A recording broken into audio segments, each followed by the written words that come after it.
Thank you very much. I'm glad to be with you here today. I see wonderful people, nice friends. I always like to see a group of people that, friends for so many years, like you say, for 10, 12, 13, 15 years, very nice. And we're gonna do, Bezrat Hashem, a 1 hour talk. I would prefer you ask me all your questions. It's an opportunity. In general, we wanted to speak about what does it mean to be a Jew in the 21st century, when the world has changed so much. The world is completely different than when it was, when the Torah was given. The question is the laws of God change, or is really applying 100% like it was 3,300 years ago? That's really, I wanted to speak about it. But like I said, I prefer questions and answers in any topic. If you have, it's better. In general, many of the people in this generation, they think that since the world is so different, and there's technology, and there's cars, and all kinds of things, so it cannot be that the Torah that was given in such a primitive time is still the same Torah. But people forget that the one who gave the Torah is the creator of the world, who controls and knows all the future. And he saw all the generations until the end of time, until this world will be over. He saw to the last second what's going to be, what will be developed, cars, ovens, internet, iPhones, everything that we have today, everything, nothing is new to him.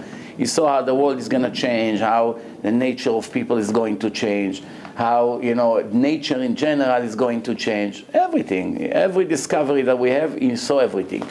And yet when he gave the Torah, there was no other better way for him to give the Torah. Many people think I would modify some parts of the Torah to match the Torah to our days. I would cancel this, I would add this, I would take this one off, I will change this a little bit. And people just forget that he thought about every possibility, and the way he gave the Torah is 100% accurate. It couldn't be better. If there was a better way to do it, he will make it better. Because it's not like us. We are limited. We don't know what's going to be in an hour. We don't have any abilities. We can hardly do one thing at a time, and most of the time we fail. And he has full power, full control, billions of people, billions of animals, galaxies, movements, oxygen, everything, all the generation, everything is calculated. People have no understanding who is this God, who is this Hashem. We are so lucky to be his children. Only 13.2 million Jews in the world. And how many of them are religious? Maybe 2 million. And from the 2 million, how many are really religious, that lives 100% like the book? Maybe 500,000. So from 7 billion people, 1% of 1% of 1% are chosen and lucky. And we have, each one of us has an opportunity to be in this top elite VIP, and it's 100% in our hand. And most of us will blow it because of our ignorance or because of our stupidity, one of the two. Some people are ignorant. They're not stupid. They're very smart in everything, just don't know what Torah is. They don't know Judaism. They never raised in a pure Jewish way. Therefore, they miss the point. Some people know the truth, and they're very foolish. They live according to their desires. We all have problems. We follow our desires. No one is perfect. But you know what I'm talking about. Overall, in general, you can see a person that's sinned once in a while, but 95% of his way is kosher. And you see a person that basically is like an animal, that his design his life. One day is here, the next day is there, one day is here, one day is there, drugs, women, alcohol, bars, all kinds of problems, a baby over here, a baby over there, paying child support here. His life is a mess. Drug, rehab, alcohol, 2 o'clock, doesn't have days, doesn't have nights, lose money, gambling. That's not the right way. So we see people that cannot control themselves, and we see people that are disciplined. Now today, the main challenge is once you get married, with everything that happens in the world, to keep your marriage healthy and to raise children in such a corrupted world, such a dirty, spiritually dirty world. It's almost an impossible mission. Even to send your kids to good yeshiva, there's no guarantee they'll come out good. Not to talk about public school, there's no chance whatsoever anymore. Like you send them there, it's like death sentence, spiritually. Maybe they'll become doctors, maybe become lawyers, I'm not saying no. But spiritually is much like death sentence. 99%, these kids will not have a chance to succeed spiritually. So the people don't understand. Now in yeshiva, you think you still have guarantee? You have 80% chance. Still have to work very hard. Still have to pray. You still have to watch. You still have to check who they're playing with, who they're going to, where they're spending the weekend. Every little thing. The world is full of sick people. The world is full of horrible people.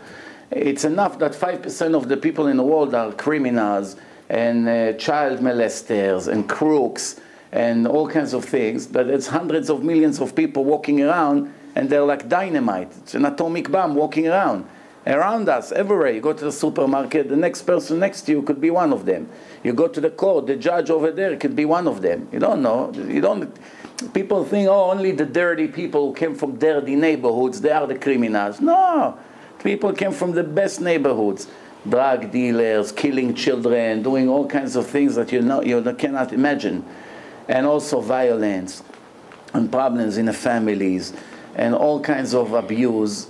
So the world is a very dangerous place. Without the Torah, really a person doesn't have that much chance to succeed. Almost no chance. See, our parents and grandparents, they lived in a primitive generation. There was no internet, no telephones, hardly electric, cars, television, there's no television. I remember first televisions came black and white. Only 1 out of 20 families could afford it. It was different days. So the world didn't have that much to offer. The desires were very limited. A person wanted to make a scene, he had to work very hard to make a scene. Today he turns his computer on, 5,000 scenes in a minute. 5,000 scenes in a minute. This, that, dirty movies, that, lashon hara, gossip, bad things, all kinds of things, cheating, what's going on in the internet today, forget about that. As we speak right now, there's a big event in City Field, in a stadium over here, and 70,000 people come with the biggest rabbis of generation to speak about the #1 threat to our future, the internet. The #1 threat. Why? Because there are many threats. Intermarriage is a very big threat. The future of our children is very big threat. Drugs is very big threats. But internet includes everything in it. Basically, once you put it in a house, you brought drugs to your house, you brought gambling, you brought cheating, you brought pornography, you brought lashon hara, you brought instigation between everything you can think of, you brought to your house. You brought the devil to the house. So they know that this is a war that you already lost before you started. There's no chance to convince millions of people to give up internet. So you know what they say, if you cannot beat him, join him. But join him in a kosher way. So they come with a solution, and every house will have filter, and they will have kosher filters. Dirty pictures, bad website, all kinds of things like this to protect the house. You don't do it now, 10 years from now you finish, your house is finished, then you pay the price. And people don't realize it. By the time they wake up, it's already too late. The kids can be exposed to things that will mess up their life. Remember, kids, they cannot tolerate what an adult sees. Adult by mistake went to a dirty website. He was aware already that these things exist. So he closed his eyes, he gets out of there. Sometimes he's disgusted, sometimes not, but one way or the other he knows it's not the right thing. But you take a 5, 6, 7 years old kid and you expose him to the dirt over there, it can mess up his life. It can destroy his life. Some of them cannot get married because of what they've seen. Some of them cannot learn anymore. You can see right away a total drop in his education. From the minute he was exposed to this website, that's it. He's gone. He's not learning, cannot focus, he doesn't want to go to school. From here, the way to destruction is 3-4 months, and the kid is finished. And how much you have to invest in him now to try to save him, and basically it will never be the same. So this is what we're facing right now. So what does it mean to be a Jew? The Torah never changed and will never change. But Hashem said to the rabbis that every generation will need special decrees. Live the generation. Halacha in Hebrew means holech. Holech means walking. Walk with the generation. See what needs to be improved. See when you have to be lenient. For instance, if it was up to me, I would make a lot of decrees in this generation, and I would cancel a lot of decrees in this generation. For instance, I'll give you a few examples. Today, in the generation that we live in, right, there are many decrees that when you come to a person, you ask him to be religious and to keep the laws, because of these decrees, he's not interested. It's too difficult for him. And some of this is customs, is all kinds of extras that were added over the generations. Either they don't apply today, or even if they apply today, better sometimes not to mention it. Why? Because if you want to take the whole, you want to have the whole cake, in the end you have nothing. It's better one in your hand than two on a tree. If you come to, I always give this example that I had this very wealthy Jew that I started to make him religious and started to keep Shabbat, he got tefillin, a lot of interesting things he was doing. And then he dropped everything. Why? Because I was telling him, how come you're coming out of the bathroom and you're not making a bracha? I was catching him coming out of the bathroom, not washing his hands and not making bracha. This is a rabbinical law, that you have to do it. But I should have been clever and have more experience, it was more than 10 years ago, to know that it's better to focus on what's really critical and not the things that are not as critical. Everything is important. Every little tiny thing in Judaism is important. This is all spiritual things. But if you have something that is life and death and something that is just important, you go for life and death. Once it's established in the most important things, then you move on to the second degree halachot, laws. Today, there are many decrees that because people hear about it, they don't want to enter the religion.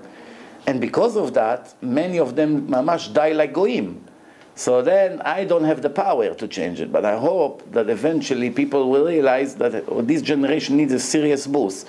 Why? Because people are very thirsty and hungry for spirituality. Everyone, almost every Jew I meet, and every goy I meet, a goy also, are hungry for God. All searching. The goyim, the Russians, the Arabs, everywhere you go, people are searching for God. You'll be surprised. You see how many emails I get from goyim every day? You won't believe it. And how much irat shamayim some of these goyim has. How much irat shamayim. Just on my way here, one goy spoke to me on the phone that he met a woman and he didn't know anything from religion, so he lived with her without getting married, and now he just found out that there are laws, and there is God, and there is the truth, and you're not allowed, and you're allowed, there's certain laws. So he separated from his girlfriend, and he decided not to do any sins until they eventually get married, when they'll be able to get married. So I told him, no, it doesn't apply to goyim. The goyim can meet and live together right away. Doesn't matter. But just to show you what kind of irat shamayim a goy has without Torah, just discovered me 4 or 5 months ago, he started to listen to the lecture, he already has a complete different mind. And he said, my entire life is different now. I used to be a party guy, clubs, this, that, alcohol, whatever he used to do. All of a sudden he became a Jew in his mind, in his hashkafa. Why? The power of the Torah applies even for goyim. Even goyim, that their neshama has come from a different world, in a spiritual world, even it affects them. So it's needless to say that the children of God, how much it can affect them. However, the Jew has much more resistance. Let's not forget that. A Jew can know the truth in his mind, but when it comes to action, it's much harder for him to keep. I know a goy that before he became a goy, used to donate a lot of money. Once he became a Jew, it went down 90%. Right? So, maybe his parnasa went down, whatever. Why? When he was a goy, he didn't have resistance. He know that's the truth. He know it's beneficial for me to donate. I'm doing something good. God will pay me big time. Once he became a Jew, it's much harder, my friend.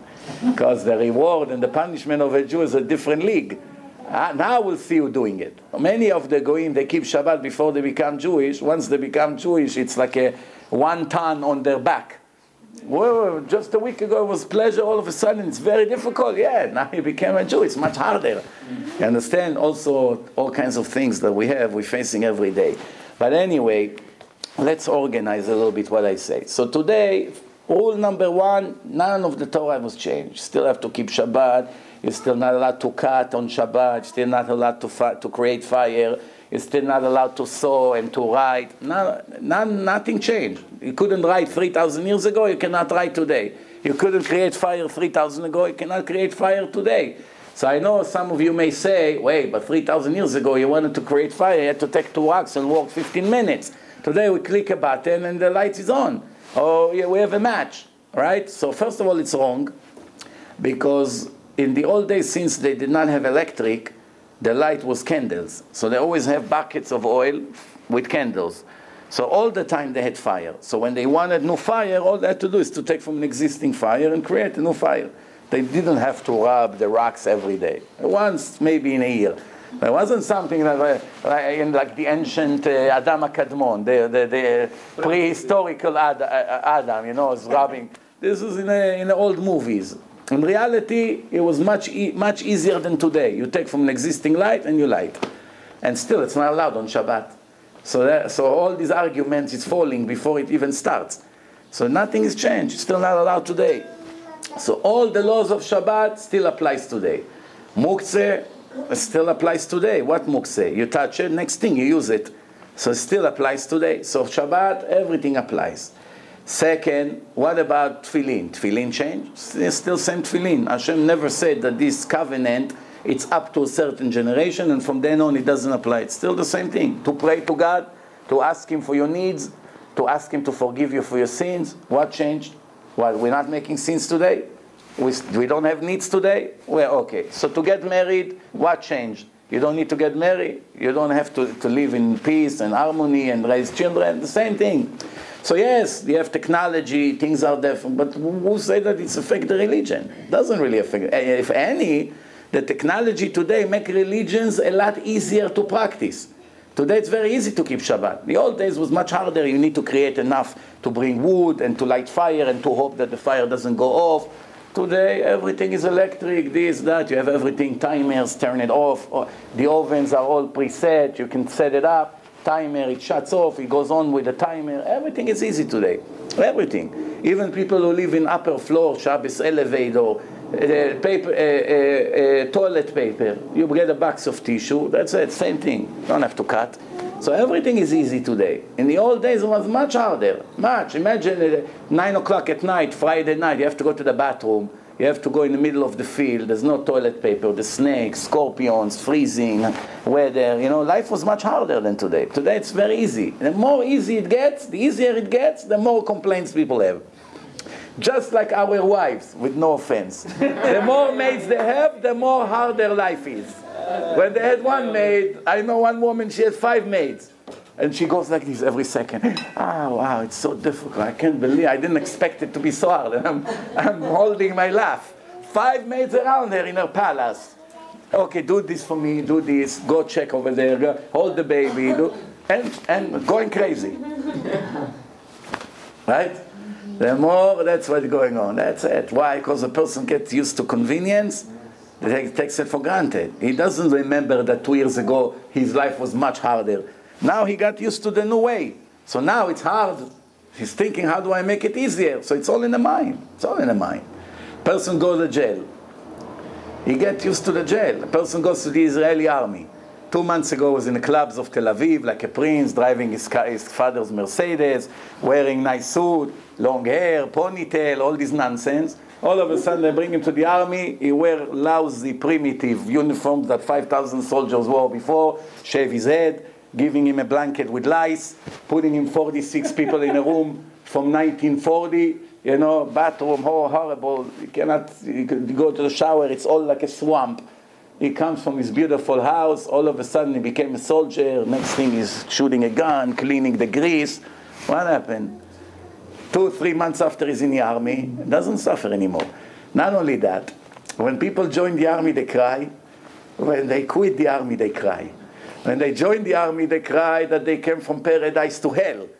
When they quit the army, they cry that they go from paradise to hell. That's how it is.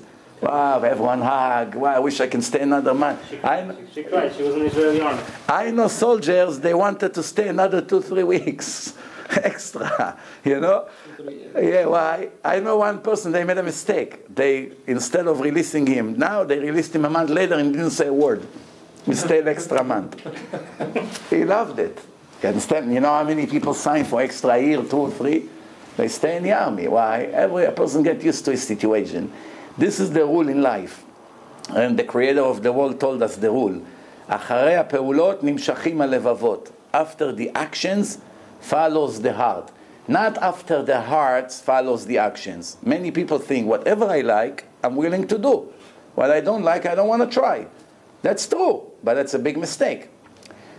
Once you force yourself to do 3, 4, 5 times, you begin to get used to it. Another 4, 5 times, you begin to love it. Another 4, 5 times, you're crazy about it. Well, 15 times ago, you vomit. Now you cannot live without it? Yes, that's the way it is. That's the way it is.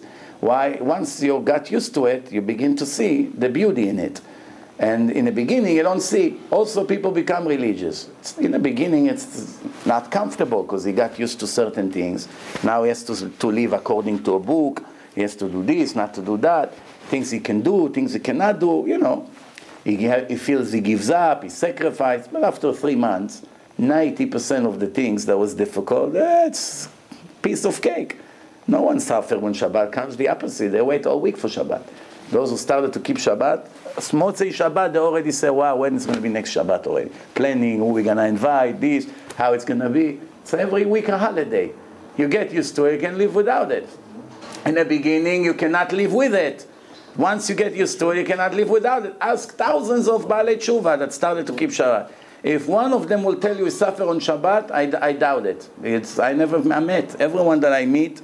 So you know what, in the beginning it was a little difficult. Now I cannot live without it. The barbers? The barbers, they have big problems. Excuse my language, but they are the most foolish people I met on this planet. Why? They stand all day on Shabbat. Every time they move the scissors, it's stoning penalty. Stoning, and the soul get cut out of the life of eternity, and in the end they make $100 for it. Fine, if you make $1 million a day and you lose your eternity for that, no, I understand where you come from. Stand all day, you're breaking your back, all day like this. The $100 that you made will not stay by you, guarantee. You'll lose it one way or the other, because nobody can make money against God. And in the end, you lose your share to the world to come. What can be worse than this? I say to myself, if an Israeli soccer player play in a league and make $20,000 a game, as a game on Shabbat, and he say, listen, how am I going to keep Shabbat? I'm going to lose $20,000. At least I understand where he comes from. I once met one Israeli. He used to be in an Israel national team. Kakun, his name was. So I met him. I made him Shomer Shabbat. So he started to sleep in a hotel next to the stadium, not to come with a car. Said to him, at least you're reducing 90% of your sin. Because you don't like fire, you don't come with a car. You come, you run, you play with the ball. The people didn't come for you, they came for everyone. One way, with or without you, they come. So if it was a one-man show, then you couldn't do it even if you sleep in a hotel. But since anyway the game will take place, so maybe you violate a rabbinical law. Maybe, not even that. But for sure you're not violating Shabbat from the Torah and you lose your share to the world to come. So to last 2 years of his career, that's what he did. He went, he know where the game is, he found a place to sleep, and he walked. Sometimes walked an hour, but that's how he was. He wasn't Mechalel Shabbat. But at least I understand where he come from, you know, my whole career, this, that. But he gave it up in the end. He cut his career shorter because he got tired of all this style, you know, coming. He became religious, so he gave it up. But to be a barber, for what? 200, 300? Even if you own the shop. One thing, you leave the store open and you make the goyim cut.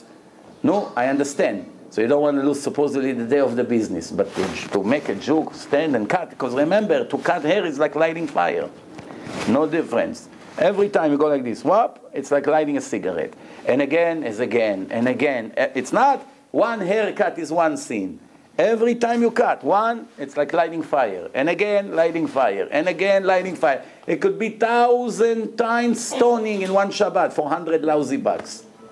And in the end, each one of them, it's a separate punishment when a person comes in front of Hashem. So that's really, excuse me, but nothing could be more foolish than this. Better to starve to death than to be a barber, to cut hair. I always tell people, you want to make money on Shabbat? I have a better way for you. Be a hitman. I have a job for you. I'll give you a list of people to kill, $10,000 a head. I'll get you the gun. I'll give you the list. You kill the people. Everyone you kill, $10,000. Why? To stand all day and make $100. Why? He said, what? You're comparing this to this? I say, yes. To be Mechalel Shabbat is much worse than to be a murderer, according to the Torah. Just because you don't digest it just because nobody told you when you went to high school, the law of the Torah never changed. To be mechalel Shabbat in the eyes of God is worse than to be a murderer. 100%, no doubt. A bigger punishment, and mentioned more many times in the Torah. Don't faint on us, all. Yeah. Don't worry, it's not about us. Okay, good.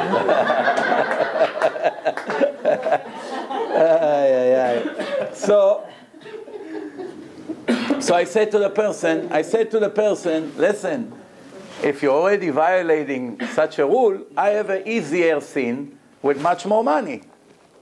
Every Shabbat, you take, not every Shabbat, once a week you come, you kill someone, I give you $10,000. So they get the point. I said, if you already make such a sin, I have a better deal for you. A lower sin, with a lower punishment, with much more money. No? Isn't it a better deal?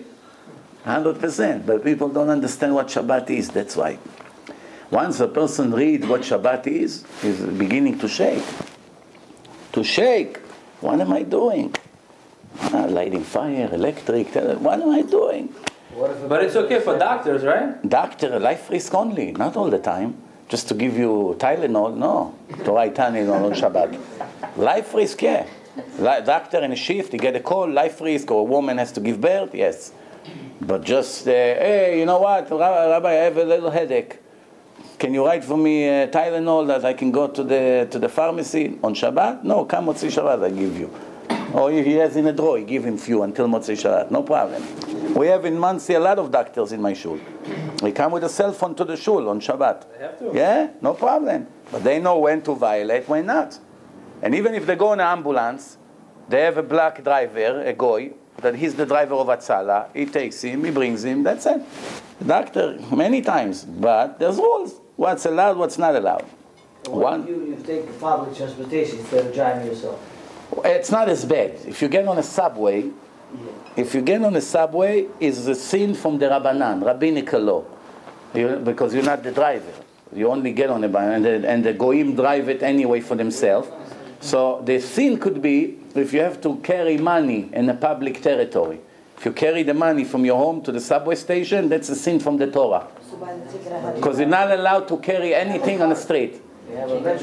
But you still have to carry it on Shabbat. It's not money. No, not money. Anything. Even a button. Even a button fell from your shirt, you're not allowed to pick it up, put it in your pocket, and walk in the street. Rabbi, yeah. What about on Main Street? They said there's like a special road. Eruv. Yeah, they carry. Yeah, but if you take a subway, it goes out of the Eruv. It goes out of Jewish territories.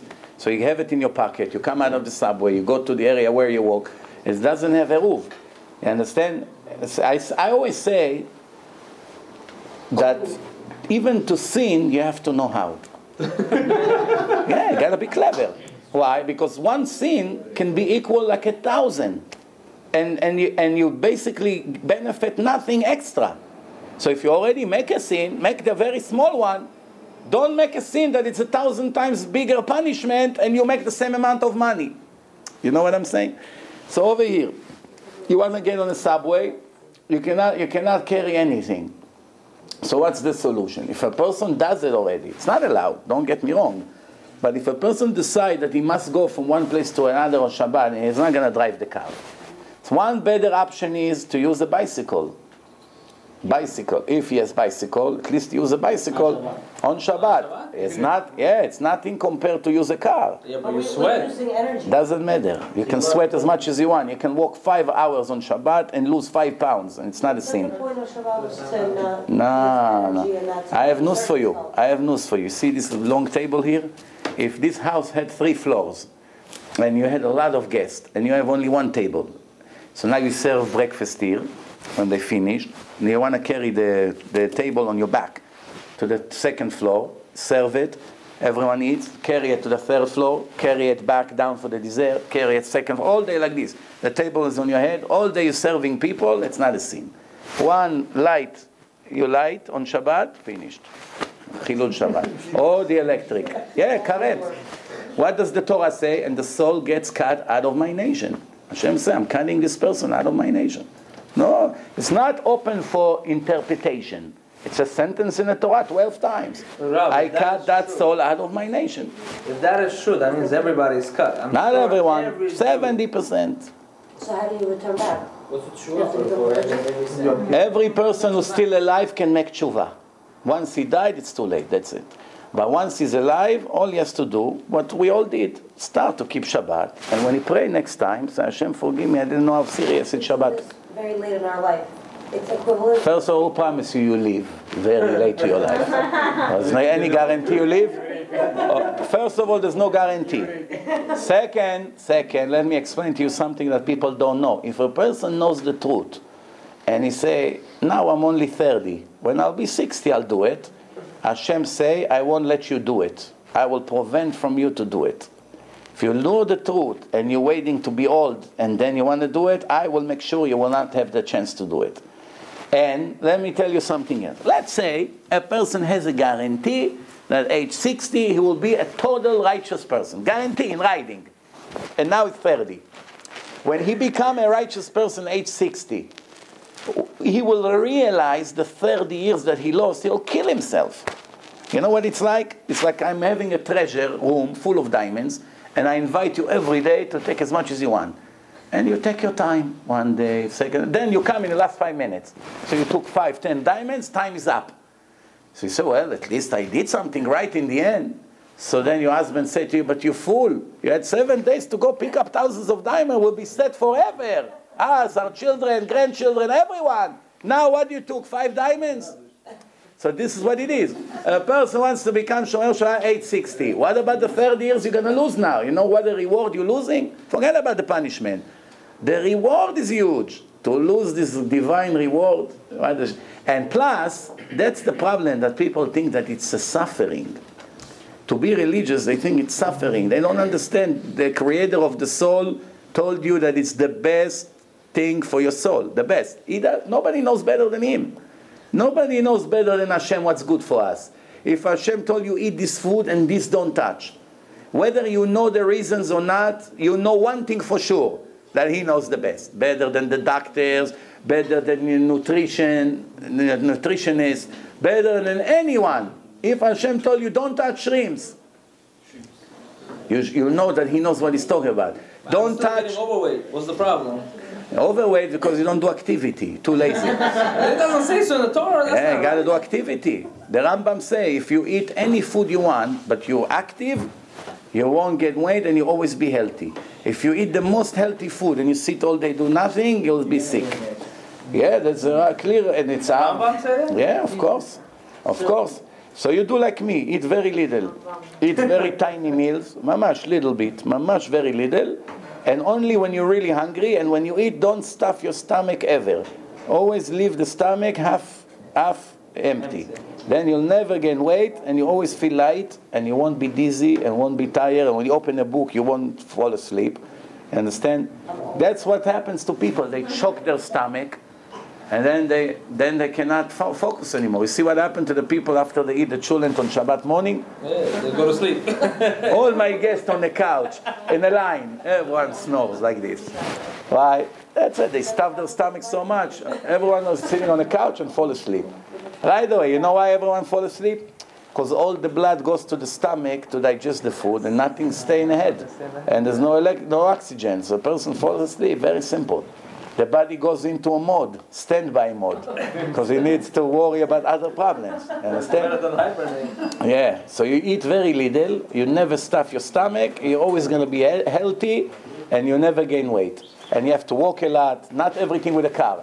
Park the car 2-3 blocks away and walk. 4 or 5 blocks away and walk. Like this, you do activity. And it helps to digest the food also. All right, now let's start questions. You say you have a lot of questions. Let's see. It's a little different question. Yeah, go ahead. Any topic. A little bit related, unrelated. Yeah, go ahead.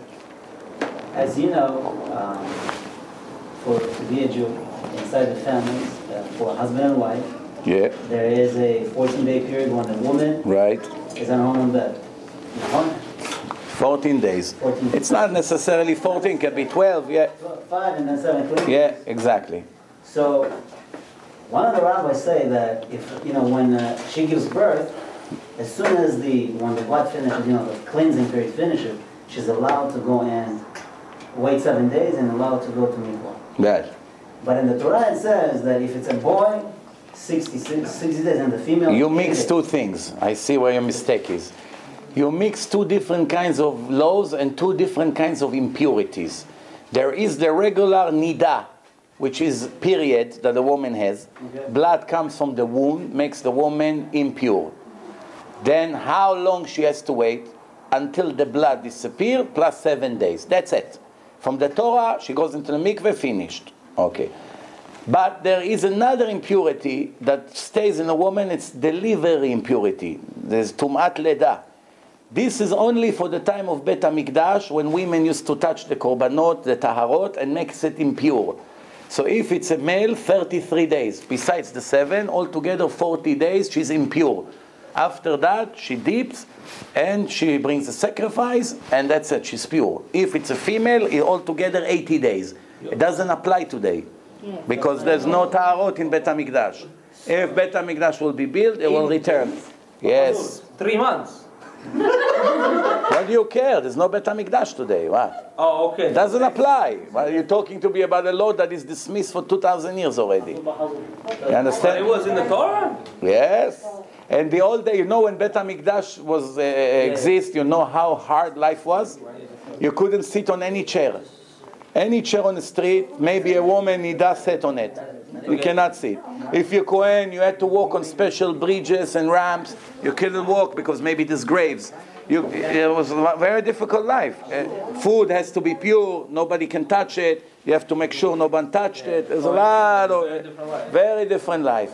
So why is this, a different life here versus, other rules that you're saying are applicable here? No, once the temple destroyed, more than half of the 613 commandments automatically are not relevant until the temple will be rebuilt. There's no sacrifices. No more. That's no altar. How are you going to sacrifice? Right away, all the sacrifices are gone. Right? There are certain things that used to do in Bet HaMikdash. It's gone. You don't do it because there's no Bet HaMikdash. It's not a relief. It's a punishment. This is what people don't understand. A person has a big business and he loses a major customer that was 40% of his business. So he has to work less now. So what is he normally? Happy or upset that the major customer left him? If he's a fool, he says, now I have a lot less to do. Very good. If it's normal, he says, wow, we lost 40% of our business. This is the way we should address it. Wow, Bet HaMikdash is not here. We lose so many mitzvot. Some people say, Baruch Hashem, there's no Bet HaMikdash. Imagine if Bet HaMikdash would have to do all this thing, go to Jerusalem, sacrifice. Life was very difficult. No. Person has to cry for losing this opportunity. If the Creator of the world gave us this benefit to do mitzvot and that should reward us, the more mitzvot He gives us, the better it is. This is what we say every day. רצה הקדוש ברוך הוא לזכות את ישראל, לפיכך הרבה להם תורה ומצוות. Hashem wanted to benefit the nation of Israel, therefore He gave them a lot of Torah and mitzvot to keep. Not a punishment. The more you do, the more you earn. You're doing me a favor? Not doing me a favor. Every Shabbat you keep, the reward is endless. Every time you make a bracha, it's a huge reward. Every time you make sure to eat kosher, every time you bench, you say Birkat HaMazon. The law, purity, modesty, the way you dress on the street. Women has to dress modest, not because the punishment is horrible, because I am the daughter of the Creator of the world and I represent Him. And when I walk half naked, I'm more like an animal than a human being, because the animals walk naked. And I want to have a dignity. I don't want men to look at me just because I have a body and everyone to think dirty things about me, especially if I'm married and have children, and and not to talk about all these actresses that go on dirty movies and one day their children have to see their mother. It's better to die than to live a minute just to get to these days. But they're not using their head, all these people. You understand? So we, as the nation of God, cannot do whatever we feel like. We have to go by the rules. And the more we go by the rules, the better our life will be. Eventually, your life over here will be better. Forget about the afterlife. There's no question, which is eternity. Over here, it's going to be much better. How do you overcome that fear that you talked about on Shabbat? Like if a person thinks that they have to give up in order to keep Shabbat, how do you overcome that fear? What do you think you give up? Give me an example of what a person gives up in order for him to keep Shabbat. He won't see his mother-in-law? Comfort. What's gonna be? What's gonna be? Comfort. His wife gonna be upset that they didn't go to her parents for Shabbat? No, you give up. There's ways to. Rab, You go Sunday. Rab, I'll give you one. For example, you say that you cannot turn a light on Shabbat. Right. It's a rabbinical law not to turn on electrical light, is it not? No, it's a Torah. 100% from the Torah. Let's make a deal. You see these light bulbs over there? You hold it 10 seconds. If you go on fire, then it's fire. If not, I'll buy you shrimps in McDonald's and I pay the bill. It's not how it works. Yeah, that's how it works. It's 100% fire. It's just fire that is inside the light bulbs. That's but not it's fire. Sure it is. Well, light bulbs is 100% fire. We talk chemistry or no?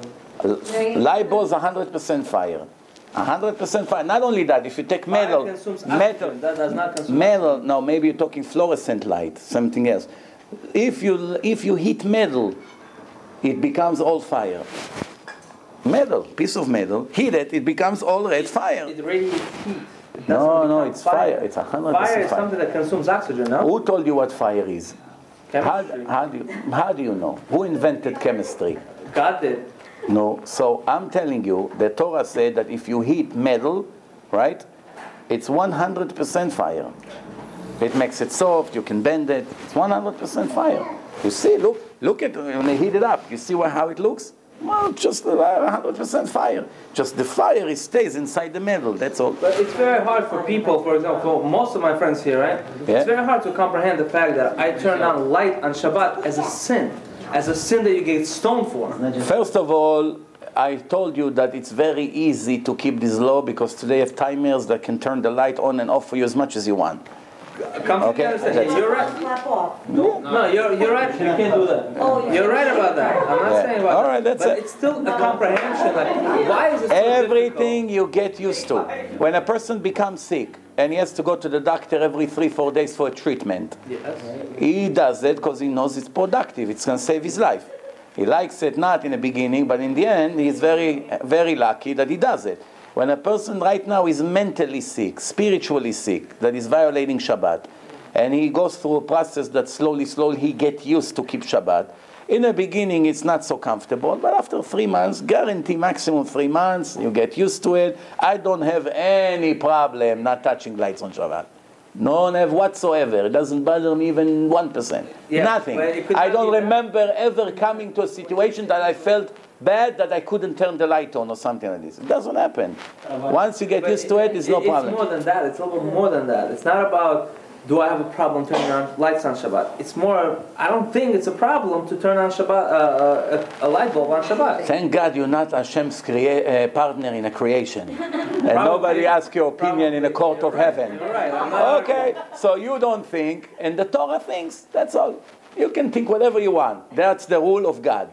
You understand? In the Constitution of the United States, you know how many stupid things there are there? But you and I have to obey it. If not, we'd be in jail. Right?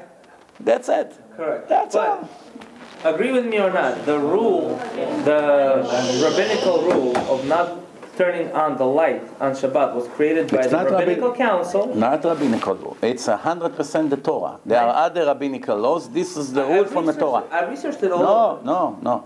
It's 100% from the Torah. Light bulbs is 100% from the Torah. 100%. No question about it. Light bulbs. So when I went to yeshiva, they taught us that, when you make a bracha, it goes on one side of the scale. When you sin, it's on the other side of the scale. And whatever. One has nothing to do with the other. One has nothing to do with one. Mitzvah, it's mitzvah. Sin, it's a sin. Unless if they together. To balance out the sins. No. There's no, you're right. It's a good point. No, there's no balance. Person has to pay for all his sins. Once he purifies his soul from the sins, he goes to heaven. But first he has to get clean from all the sins. Yes. On Shabbat, since I was far away from my parents, Yeah. is it okay to have a goy to drive the car? My car. If a goy drives you, you're making a sin, a rabbinical sin. So it's not stoning and it's not karet. You're saving 95% of the sin. Let's put it that way. But it's not permitted. It's also a sin. But it's like the difference between that sin to the other is it's like murdering a person to giving him a punch. What's better? It's also not allowed to give a person a punch. But you compare a punch to murdering him? Driving the car yourself is like worse than murder. Having a goy drives you, like I say, it's 5% of the sin, but not permitted. So what's the problem of inviting them to you, or you stay by them, or if it's not possible, so you don't see them on Shabbat, you see them Motzei Shabbos, end of Shabbat or Sunday, you get used to it. It doesn't say in the Ten Commandments you must be with your in-laws every week. Most of the times it's better to be far away from them than to be attached to them. Rabbi, multiple times you've said here that transgressing Shabbat, Machlal Shabbat is worse than murder. Can you explain? I don't think people actually understood why it is worse than murder. Why it's worse than murder? Because we see in the Torah God gave a bigger punishment to a Mechalel Shabbat than he gave to a murderer. In the written Torah. In the written Torah. Mechalel Shabbat gets stoning, which is the most horrible way to die. There's no way to describe this horrible execution. And a murderer, it's a fast and easy execution. Understand? So that's also. Also Shabbat is mentioned in the Torah 12 times. And you should not kill 3 times. Someone who violates Shabbat, according to God, is not a Jew. He doesn't have a share to the world to come, cannot be buried in a Jewish cemetery, cannot touch a wine, cannot make kiddush if you touch the wine. If you give him a loan, you can charge him interest like you charge with a goy. If he slaughter the animal, the meat is not kosher. If he testify, his testimony is not acceptable. If he testified in your wedding, you're not married. He's 100% like a goy. He brings a sacrifice to Beit HaMikdash, you don't accept from him. So he's 100% like a goy. But a murderer is not 100% like a goy. He's a big sinner, but he's a Jewish sinner.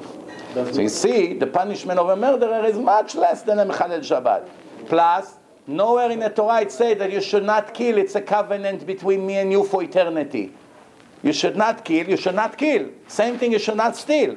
But it's not a covenant. If you're a thief, you're still a Jew. If you're a murderer, you're still a Jew. If you're Mechalel Shabbat, you're not a Jew. What about karet? Murderer doesn't get karet? Murderer, it's execution.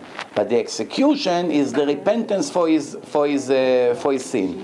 But Mechalel Shabbat, Chas v'Shalom, has no share to the world to come. Clearly, 100%.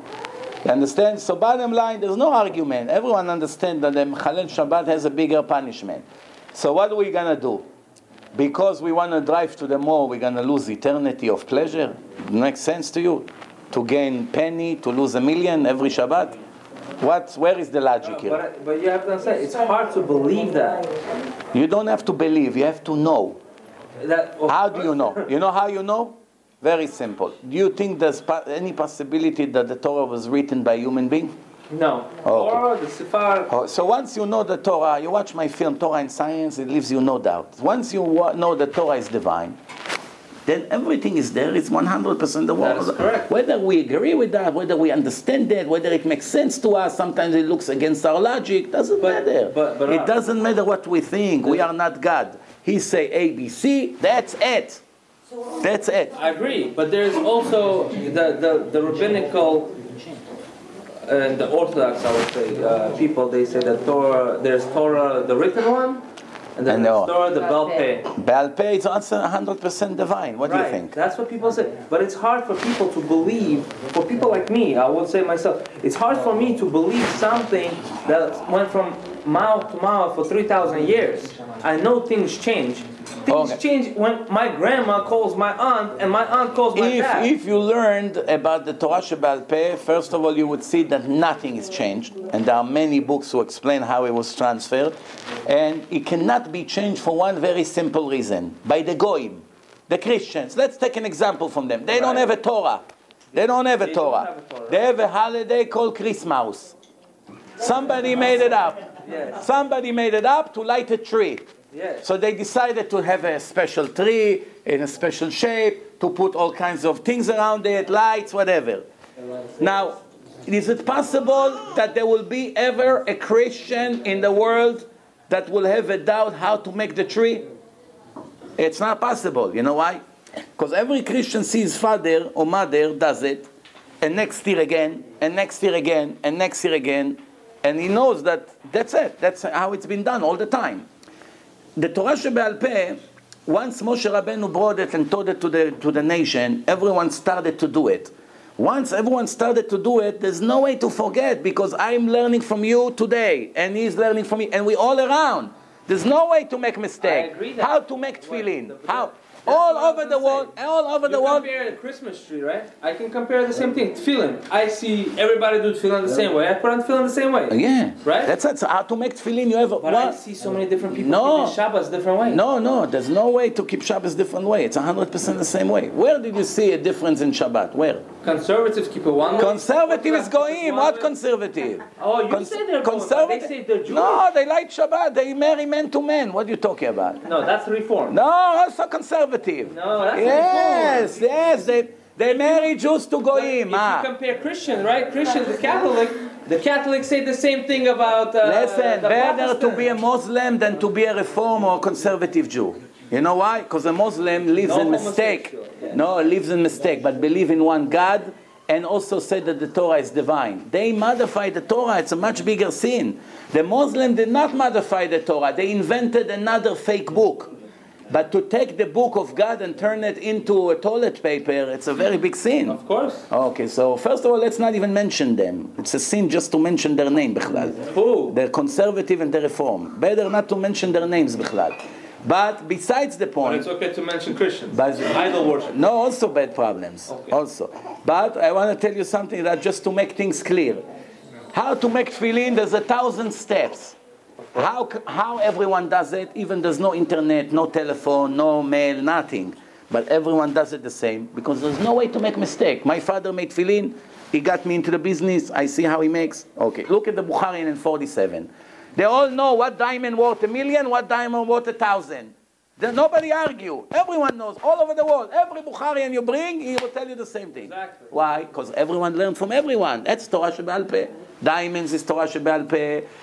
Medicine is Torah Shebe'al Peh. Mechanic is Torah Shebe'al Peh. To change brakes is Torah Shebe'al Peh. Everyone changed brakes the same. Nobody invented another way. That's same not thing. true. Same to thing. change brakes, there's a manual. No, same To Torah. become a doctor, you go to a 4-year medical school. No, but the manual's written. Whatever you learn in school is nothing. The doctors learn everything by practicing in hospital. Everything in hospital. I have a friend, he's a dentist in Canada. Okay. He told me, you work with me 4 months here, don't need a university, nothing. 4 months, I promise you, every procedure I do, from root canal to whitening teeth, transplant, everything you learn. 4 months. From morning to night, whatever I do, you do. I agree that. That's Torah Shebe'al Peh. Somebody. Exactly. What do you think Torah Shebe'al Peh is? Everyone followed the rabbis. What do you think? They invented things? Yes. No. Today. Now, okay, now I gotta go in a few minutes because I have another lecture in Great Neck now. But let me conclude this. Even if you are right, you're wrong. I tell you why. I like that. I tell you why. I'll tell you why. Very simple. If Bill Gates decided that I will be the president of Microsoft in New York, if he comes and he say to every one of you, everything he say to you, you must listen to him. He brought me, he brings everyone, all the workers, and he say everything he says, it's like I'm saying. Messing up with him is messing up with me. Goodbye, and he left. Now, there is any difference between me and Mr. Gates? Yes. No, there's no. I can fire you in a minute. No, you don't get the point. I can fire you. I can raise your salary. I can decide that you make me the coffee every minute if I want. I can do whatever I want. It's nothing. You cannot make a beep next to me. You're looking at me, you're looking at him. Why? Because he gave me the authority. There is a verse in the Torah. This is what it says. Every question you have, you ask the rabbis.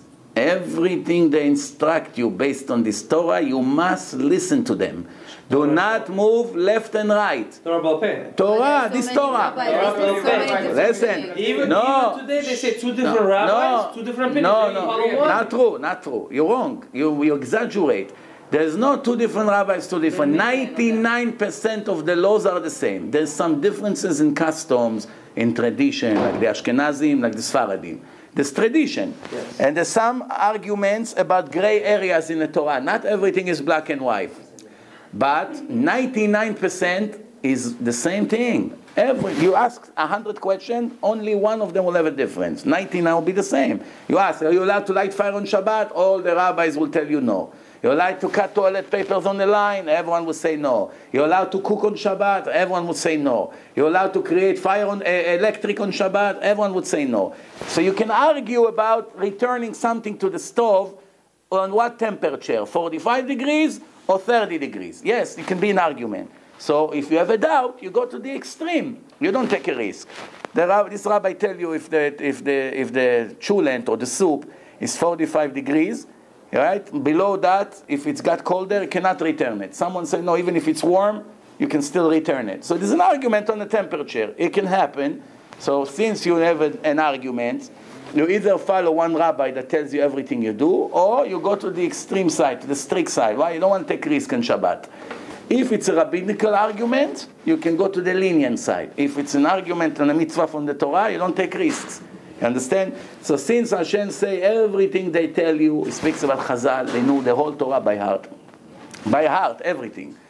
Everything they tell you, you must listen to them. And if you move left or right, you have to execute this person who did not give respect to the rabbis. That's all. That's what the Torah say.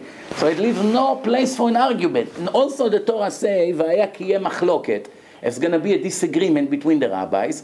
You follow the majority, because rabbis are human beings and they have their mind. And everyone may look at the halakha a little bit different than the other, because like I said, there's gray area.